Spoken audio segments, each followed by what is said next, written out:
खुश आमदीद, आप देख रहे हैं news 18 Urdu.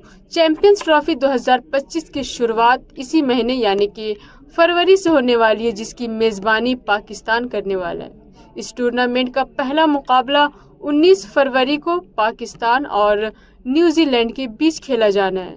Pakistan cricket board और पाकिस्तान सरकार इसकी तैयारियों में जुटी हुई है।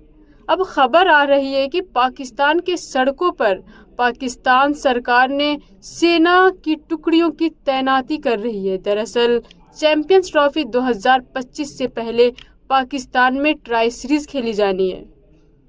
सुरक्षा व्यवस्था को मजबूत करने के लिए वहां पर सेना की तैनाती की जा रही है।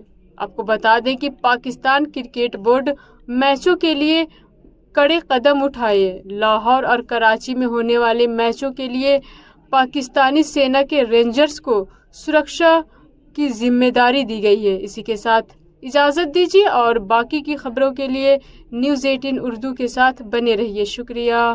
फ़ी अमानिल्लाह।